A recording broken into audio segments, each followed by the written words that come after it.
Hello, everyone, and welcome to another episode of the Two World Podcast. I am starting us off today, and I am Barney, and I'm joined today with my co-host, and he is... Hi there, my name is Ken, and we're missing Jacob today. Hi, Jacob. Yes, we know that you're listening, and we are thinking of you, and you're here with us in spirit. So, last week, I started last week's episode too, and I mentioned how I said to my kids, hey, why don't we watch the best Christmas movie there is, Bishop's Wife? And they gave me a resounding no. And I tried it again today, and it was still no.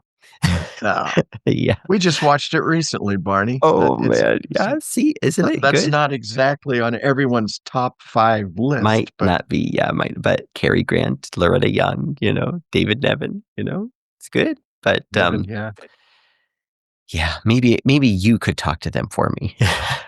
And then maybe then they'll agree. Like my credibility ratings are very low for you guys.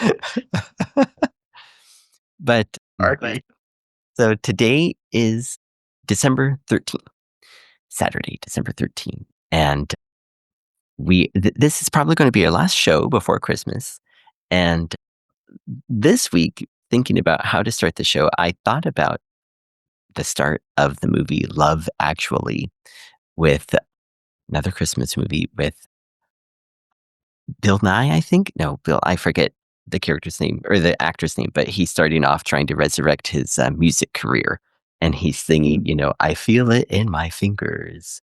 I feel it in my toes. And then he sandwiches in there, Christmas is all around us.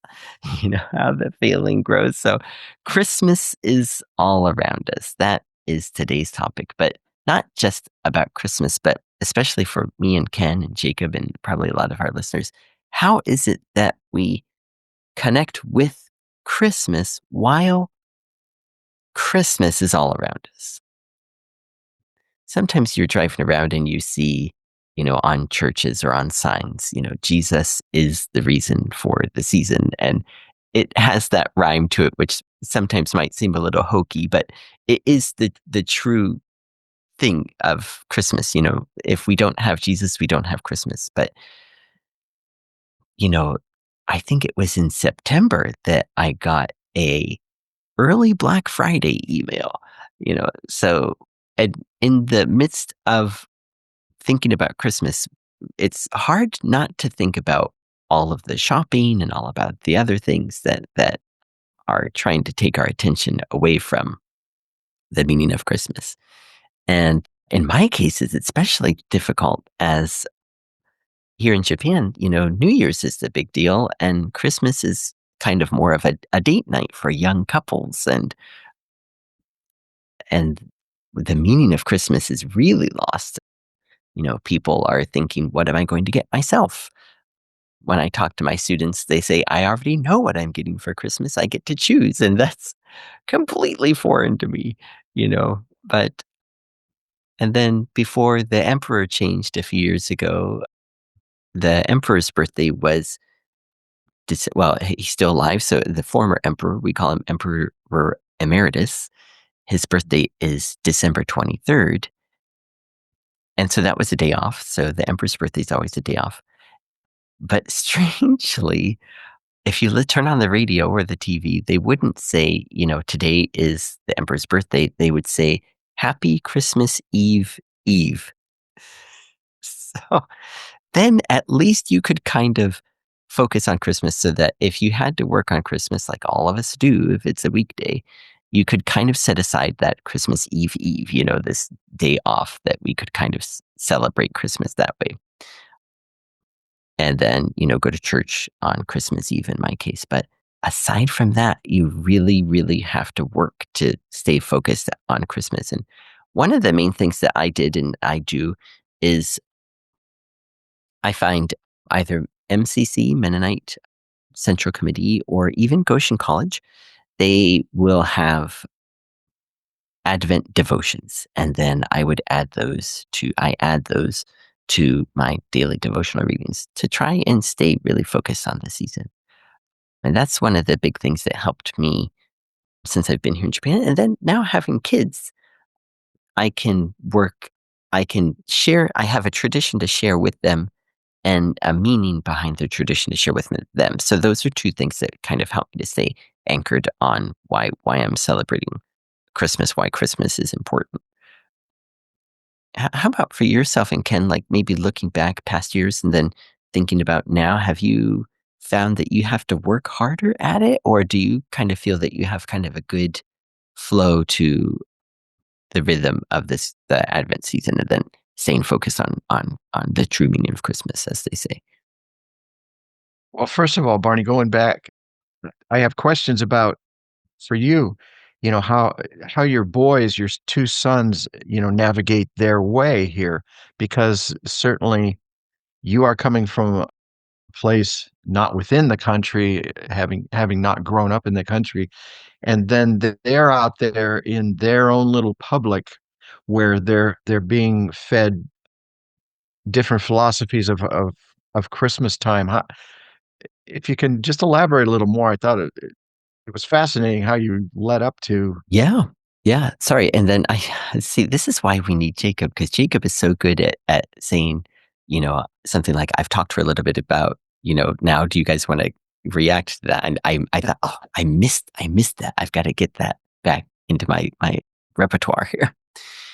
But yeah, that's you bring up a great point because like I said, with my students, then in my son's cases, their friends too are thinking of Christmas in the same way, and then last year, Christmas would have been on a Wednesday, so again, I had work on that day too, and in place of that, then my kids and my wife went to a friend's house, and they had their own little home Christmas party, and then they said they're gonna do that again this year, and I said, "Boy, I can't wrap my mind around that because who would go to someone else's house on Christmas?" Like a friend's house, if you're not related to them, they should be busy with their own family on Christmas. But it's kind of like, I think that Japan is trying to see it as a way of understanding it something special, and from what they've seen in movies, something related to getting together, but what to make of it because there are so few people who recognize it as Jesus's birth. And, if you talk to kids, uh, the other strange thing is that really confuses kids and people is that Christmas cakes are such a huge thing. Like you need to reserve your Christmas cake, in advance. And then I wonder, why do people think that they're having Christmas cake? And nobody, if you ask somebody, they don't really know why, other than it's kind of an excuse to have cake. And then some kids will say, "Oh, isn't it Santa's birthday?" And I'm like, "Oh, you're kind of close there. It is somebody's birthday." But yeah, and then so then for my kids, thankfully, with movies like The Bishop's Wife, more so than Home Alone, and then putting up the tree, and then doing the advent calendar, and then I try to do what my dad always did with us with reading, Luke 2 before we open presents. And my wife is real patient about that, and she is Mhm. fine with having that tradition. My kids probably just as me are thinking, "Would you hurry up and read a little bit faster, so we can open up the presents?" But we that I it's harder to kind of get them to understand the the reason behind it without me really making a conscious effort. So we'll see how they feel that this year, because we're hoping to go back to America a few days after Christmas. And 3 years ago, we were in America like on Christmas. And then, so I think it helped them to see the way Christmas is perceived from my family's point of view. And, but yeah, I think that that's something I'd like to check in with them to kind of see, do they really how am I doing? Am I doing a good job of getting that message across to them? 'cause it's way different here, that's true. Sure. So, okay, on to the question you posed to me. Mhm, As the years go by, how does Christmas feel? And is there is it easier to keep the true meaning close to one's heart?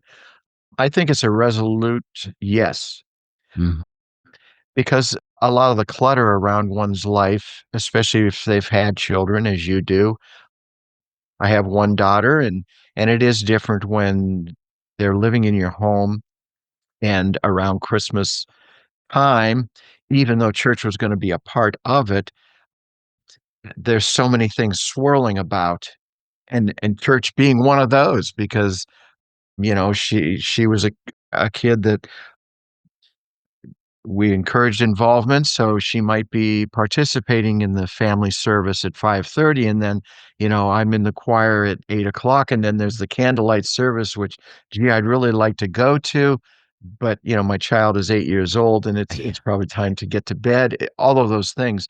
And now, uh, Christmas has changed so much because of, the child grows up mhm, and moves some distance away, and we're not necessarily getting together on Christmas Day. Christmas can be a week later, it can be in mhm, January mhm, as far as the meeting part. I'm always thankful, though, that I've always had a church home and a church family, regardless of what was swirling about, and particularly now, because we have certain ways our Christmas Eve service is done. Growing up growing up and going to church in Youngstown, Ohio, there was always a service on Christmas Eve, 2 of them, and on Christmas Day.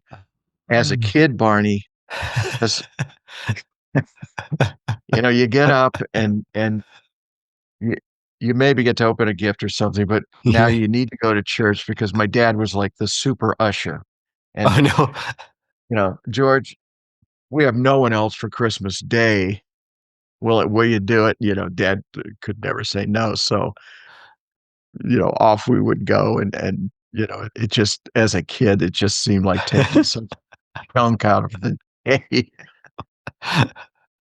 And then they they stopped doing that because people just weren't attending much Mm, and so many other things. mhm, You mentioned going to other people's houses. I think that's more of a thing now for Angie and I as well. mm, Not that it's purposefully done or there's a tradition there, but, there are folks that will say, if you guys don't want to be just by yourselves in your house and w I'm sitting here by myself, maybe we could get together. So, mm, I really like the spirit of that and the spirit of, getting together and feeling the meaning of Christmas that way. My mind's going a lot of different directions here because of all the things you said. I gotta interject this one, Barney. You started out with love is all around, uh-huh, Christmas is uh-huh, found in love. Actually, for those of you out there of a certain age, this was originally a song by the Troggs, "Love Is All Around."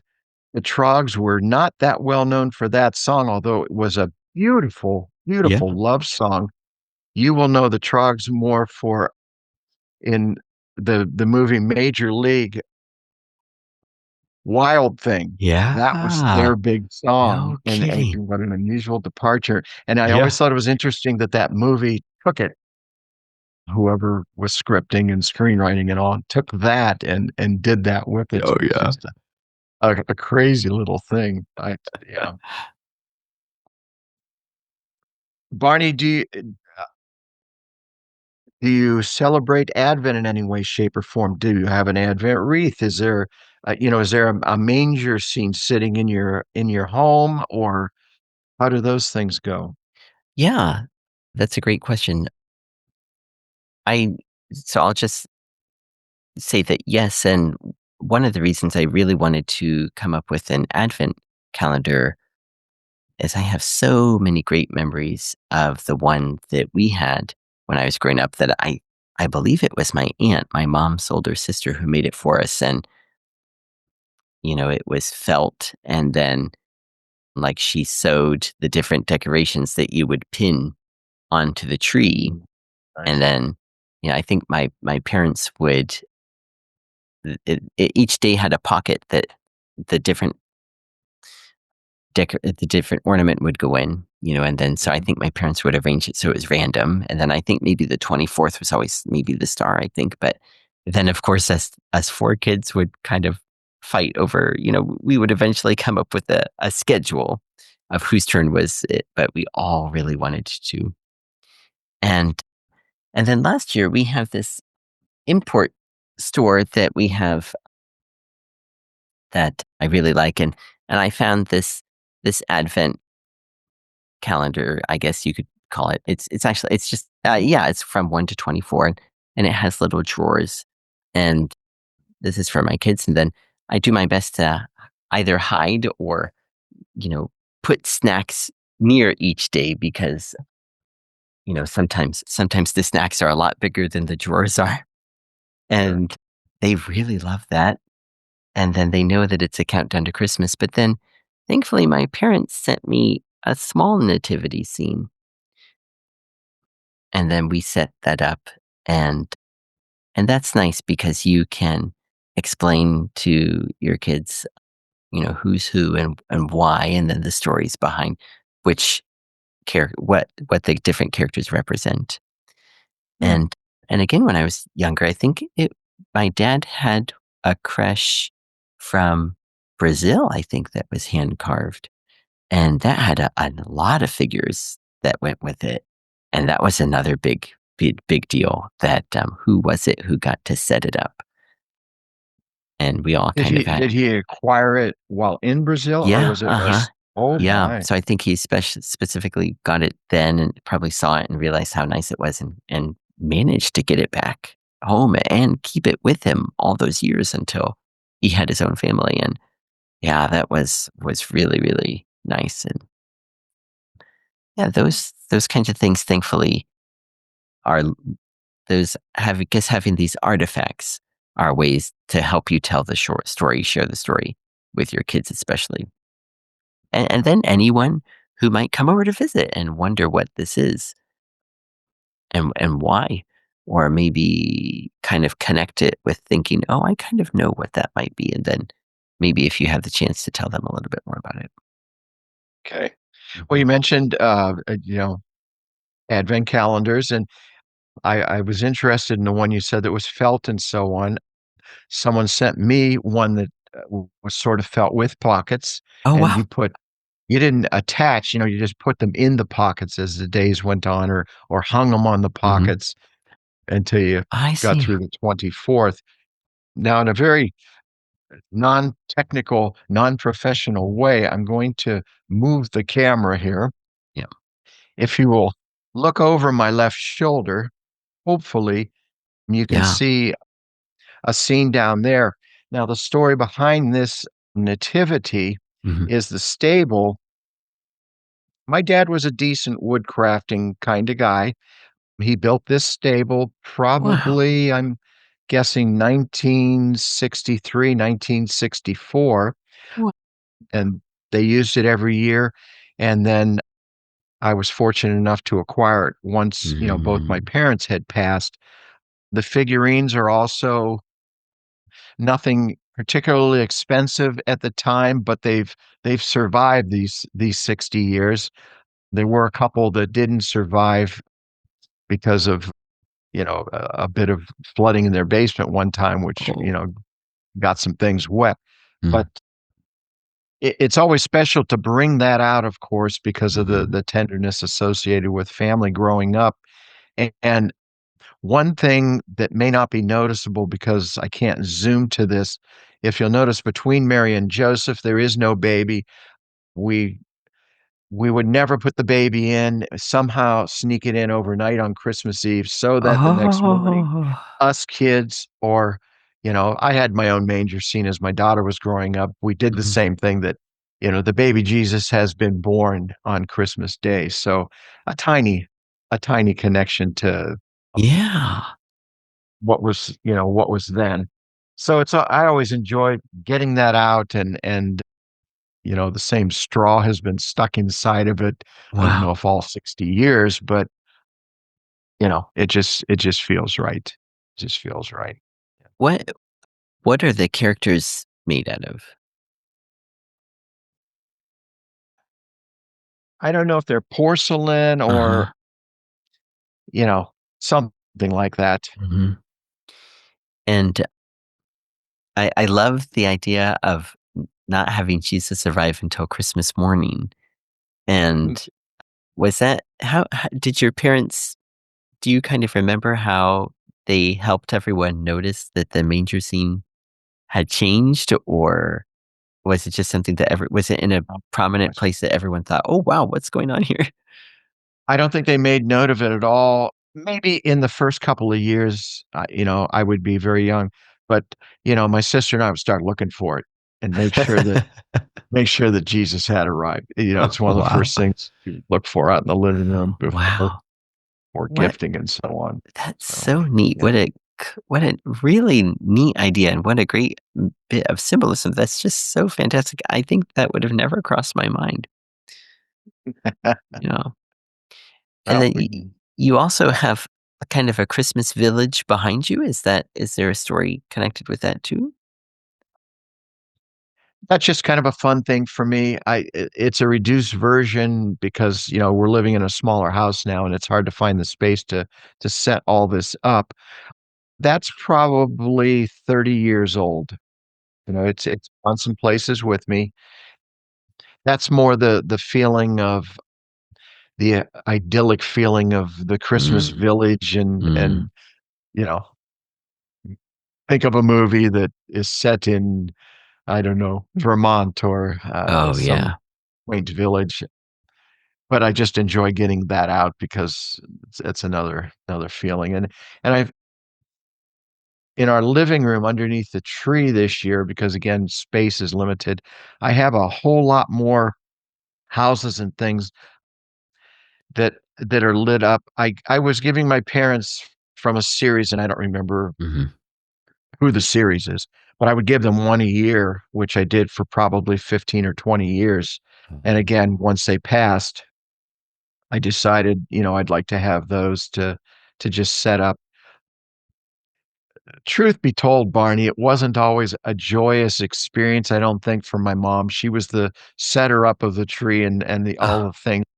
And the reason I say that, Barney, it always looked nice, but mhm. one year my dad, and if you knew my dad, he had kind of a subtle way of making a point. "Son, I think you've probably bought enough of those.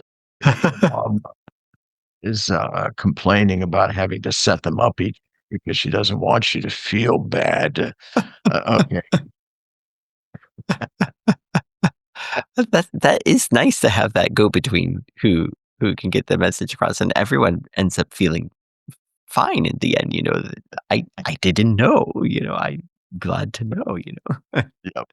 Yeah, and it's partly my own fault, I mean, there should have been a limit. Right. It probably became when you're trying to buy for your parents, Barney, I don't Oh, know, gee, your yeah. experience, this Mhm. was an easy part of the Mm.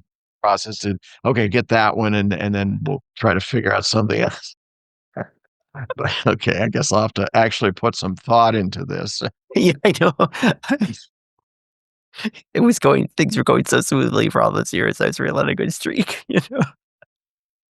With the thought in mind that if they discontinued the series, then the end I provided know. itself. Yeah. I'm gonna show one more thing. This is not exactly a relic from many, many years gone Mhm. by, but still, because, everything's relative to me being older, it's probably close to 20. Mm. And, what really struck me on this one is this feels like that night in Bethlehem. I think they just did a good job in kind of a cheesy frame around it, but and I hope it's visible. Oh, yeah. Oh, We are yeah. here. I just like the feeling of the darkness behind the Mm, characters as they kind of huddle near the manger. yeah. Is and then the script around the frame, could you tell us what is written? My, let me get glasses. Yeah. Oh, unto us a I was child gonna is say unto us a child is born. yeah. I was hoping it wasn't in like Greek. Yeah. And then we would say, "If only we had Jacob here today." Yes, again, Jacob, where are you? You you're thinking of making a cameo now. Now's your time. This is backlit. It sits in a Yeah. stand. So, Oh, I see. it's a nice effect with a bulb providing some background light. Oh, and then So in the, the painting or the illustration, is is the light, like, is it an artificial source? Is someone holding a lamp, or is it actually shining from Jesus? I think the impression is the light is emanating from the Savior. Mhm. Mhm, mhm. Yeah. It, Just I like the awe, the yeah. look of awe in the faces, and not even the look of awe, but maybe the look of what's really going on here, Mm, and what, this amazing evening that brought us to this place yeah. going on here. Yeah. How did you? Because that's really neat, and I hope, you know, later this year when I come to visit, I hope I can take a look at it, but how did you come across that? I don't remember. I'm assuming I was in a gift shop of some Yeah. sort. I don't think it would be an online thing given Mhm. its relative age. Yeah, good Right. question. Mhm, I don't mhm. remember, but Yeah. and maybe it was a Hobby Lobby type of store at the time. Mm, I don't know. Yeah, mhm. that's escaped me. Yeah. But I think in general, listening to your stories and some of the things you've shown us, it feels like there's a lot of intentionality in, like, the like you say, the artifacts that you have, and I'm wondering, how about with your family growing up or maybe now with the Christmas tree and the ornament and some decorations? Like, I know it, for example, in my case, we always, always, always had an angel at the top of the tree. Mm. I understand a lot of people would use stars, whatnot, and I like that symbolism, but I think my mom especially zeroed in on the angel, and she really appreciated the role that angels played in announcing Jesus' birth. And so the angel was always at the top. And of course, we had a lot of ornaments that meant something to us personally. But I think, kind of thinking about today's topic of Christmas, for, the real meaning of Christmas, it was neat having that intentionality of the angel at the top. And here at our tree that I have here, we do have the star on the top that we always tell. And then I can explain to my kids why it would be the star that we choose. But in your case, were there certain real intentional ornaments or whatnot, or decisions with the Christmas tree? Mm. I think there was always an angel. Like you, we now have a star on ours. Mm, I don't know if it was necessarily a choice really made out of a lot of thought, but the star seemed appropriate.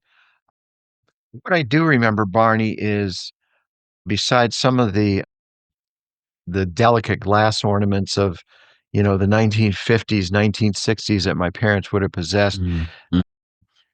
I remember little school projects being Oh, placed yeah. on the tree as well, Mhm. of which I have my star from 2nd grade, which is a round styrofoam ball painted gold Oh. with toothpicks stuck in it, painted gold Oh, as yeah. well. Somehow it survived, and, my mom kept it. She would take all the toothpicks out every year and package it in a small package. Wow. Can only poke it so many times, so now I Yeah. have a box, just to set it in. I've got a couple of my daughter's creations through Mhm. the years as well.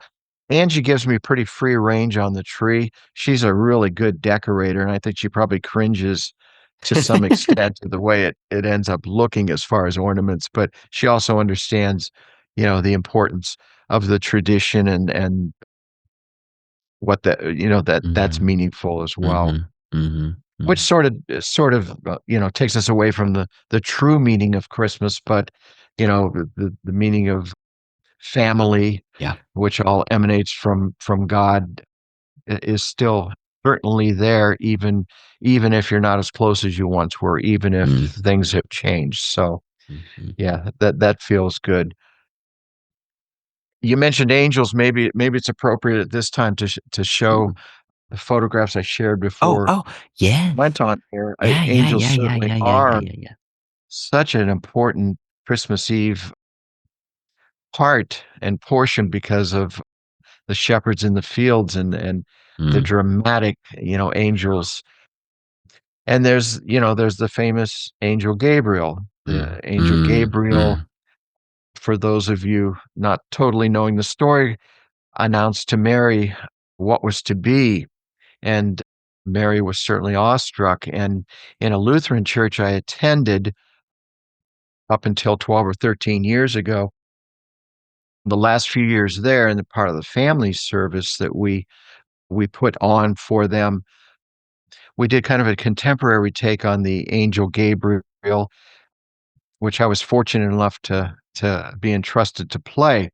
And what always warmed my heart was we were generally able to find a young couple to eventually be the Mary and Joseph at the manger.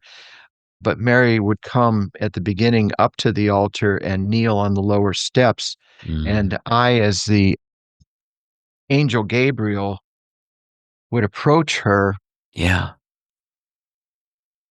and say those words of the annunciation. And I got to admit, Barney, there were times when I would be subconsciously thinking to myself, "Don't choke up, don't choke up, don't choke up." Ah, Those are powerful words, as you know, and when you look into a real young woman's face mm, and she's looking up at you, you can't help but have a little bit of a semblance of the feeling of what it must have been like. And then you yeah. start to, in your mind, rehash what Mary felt and what Mary Mm, was going through and all the amazing parts, fearfulness and trepidation and what's really happening to me. And we can move on here. Just some generous person really took the time to take a picture and then blow it up into an mm, 8 by 10, and I was appreciative of that. I guess the gist of the script at that time was Gabriel begins by talking about the hustle and bustle of the Christmas season, but yet it's important that we take a look at the story behind this amazing occurrence, and it went from there. So that appreciate being able to share that.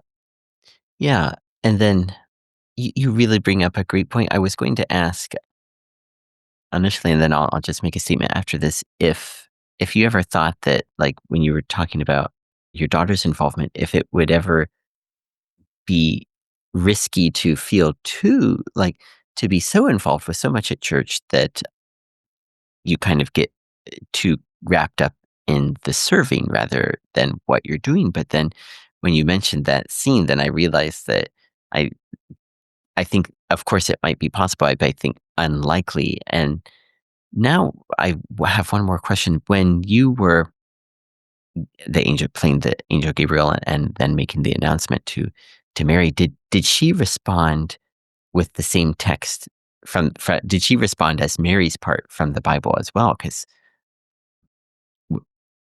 in according after what you said to her, Yeah, I believe so, Barney. yeah, that would I, just make it so real, wouldn't it? That's and just amazing. I'd like to address your point you brought up just moments ago, the serving versus, involvement with your own family. I had to pull back at times for that very reason. it was easy to involve my daughter in the goings on, not so much my wife at the time Mhm. because she just wasn't, a performing kind of person. I Right, think that's really a valid point to be cognizant of just how much you're doing, but yet because there's rehearsals and there's a lot right. that goes on to get to that point, and it it's a clash of ego driven to some extent versus serving versus how much time's being taken away from Mm, families. mm, Yeah, great mhm, point. mhm. Great point. Yeah, Right. Mm. yeah. I think that when we were preparing today, you mentioned that you had something that you might want to start closing the show with. Did you, before we get to that, was there anything else you wanted to touch on or go back to before that? Little things, Yeah. and maybe you can grab a couple. I mean, we've referenced Worcester Mennonite several times, Mhm. especially when Jacob is in our presence of, how we gather in a circle for singing Silent Night. And Mm, um, mhm. one thing I remember distinctly as a kid, Barney, is when we would go to the candlelight service at 10 or 11 o'clock. There were there were candle standards that would fit over the end of each pew, Huh. and Ah, real yes, candles yes, were yes. Uh-huh. burning. And as acolytes, there were those bell things that you could put over the candle to put them out. Oh, yeah. Well, there weren't enough of those. And I used to watch my dad and the ushers. They had this substance they would put on their fingers, and then they would just do this to the little flame, and I just thought that was the coolest thing, Oh, and I yeah. wanted, "Dad, could I try some of that stuff?" 'Cause I'm watching, they're putting their hands right on the Oh, aren't you fire. getting burnt? Are you getting burned up? And then I learned, you could do it even licking your Yeah. fingers and doing it real quick, which it sounds like something a kid Oh, would yeah. do, Oh, man. but I always thought that was cool because it was also making the church very dark at the end of the Mhm. service that way, which was very moving. You just felt, yeah, Yeah. Oh, it's a yeah. dark night in Bethlehem. Mhm. I Does anything pop in your mind? Because you know the history of even Worcester Mennonite, Mhm. better than I, and Mhm. our sister church with you. Yeah, when you mentioned those candle holders on the ends of pews, I believe that Worcester Mennonite has those as well and maybe did use them from time to time. Ah, They might be around somewhere, but like you say, the candlelight service, and then we would have different ways of lighting the candles because now Worcester Mennonite uses little just LEDs, but we would use like real candles as well. And I always really liked how people would pass the flame to each other. Light the person's candle next to you. I always felt that was really, really meaningful. And and then I always really appreciated I personally liked it when we would sing Arise, Shine, Thy Light Has Come, taken from Isaiah, but it is a hymn that's a little bit more contemporary. And we didn't ever sing it until I think I was probably high school, junior high or high school. That's when we started singing it and would sing it each year, I think, for quite a few years in a row. And I thought that was really nice to have that because it's not one of the traditional Christmas hymns. And then including that because it really, relates directly to the Christmas story. And could then, you elaborate a little bit on that? Because I'll admit I'm not familiar with the oh hymn. yeah, I just know it's probably from the 90s or so, and it goes, "Arise, shine, Mm. thy light has come, and the glory of the Lord shines on everyone." And it's a real simple refrain. And then this hymn starts with the refrain at the beginning and then goes into the verses after that. And and I think probably most of the text is really taken from that area in Isaiah. And and it was always copied. as an insert in the back of the blue hymnal, the hymnal worship book, and then we would take it out for Christmas Eve service is when we would sing that one. Wow. And yeah, and that was nice. And then here at, I think I've mentioned before, here in the Yachio Bible Baptist Church, then we still do use candles. And and then the pastor, Kimiaki, has this big candle, the real big thick candle, and on the outside of it is like it in wax is a decoration, like kind of a relief of like the manger scene. And every year he lights it and it gets lower and lower, but it's so big and thick and tall that, it's been going all these 30, 40 years, I think, that they've been meeting together. And I asked him about that once, and he said, yeah, he's going to keep using it until, it's kind of unusable anymore. But so far, it's still going strong. Oh, neat, neat. Hmm. Hmm. Well, you had mentioned sort of concluding with the story Hmm. that I've chosen. Probably most of you watching are aware of the Trans-Siberian Orchestra. They made kind of a revolutionary bit of music back in the late 1990s, maybe it was 1999 when Hmm. they produced Christmas Eve and Other Stories because there was kind of a thread of a story going through it and kind of laced with some traditional hymns like the First Noel and so on, Hmm. uh, arranged in a very electrical way at Hmm. times. Hmm. And the main thread going through the CD, through the this production of music, is the story about a youngish girl, a young adult girl, perhaps, maybe in her late teens, maybe 20, 21 years old. And that's what this story relates to. I can remember actually reading it in some of the classes I was teaching at times, Oh, just to just to kinda get us into Christmas break, yeah. which, could have been a controversial thing. I Um, know. but, even though it's fictional, Hmm. I feel it's really captures a bit of the true meaning of what we need to feel at this time of year. So, if you'll indulge me here. Mm. It was Christmas Eve, and the Lord looked down from above at all his children. It had been nearly 2,000 years since the birth of his son, and turning to his youngest angel, the Lord said, go down to earth and bring back to me the one thing that best represents everything good that has been done in the name of this day. The angel bowed to the Lord, spreading his wings, descended from heaven to the world of man, all the while contemplating this mission. So much had been done in the name of honoring the birth of the Christ child. For this day, wars had temporarily ceased. Cathedrals had been built and great novels had been written. With so little time, what could he possibly find to represent all this?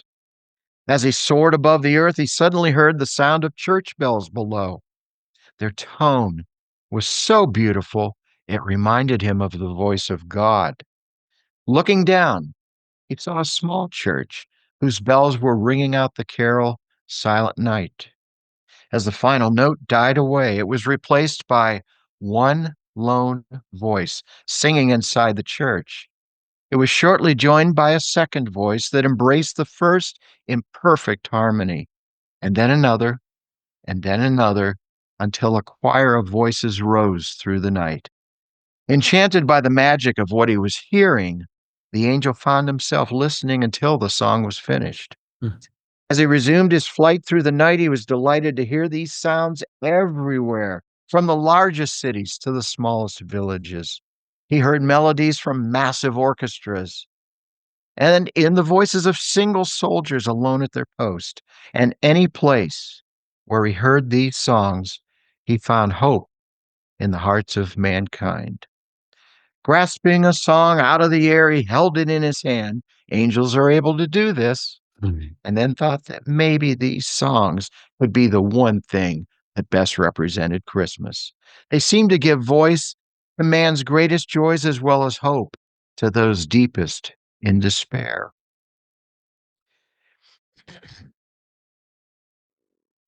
But though at first glance it appeared to be the answer he sought, his heart told him that this music was not quite enough.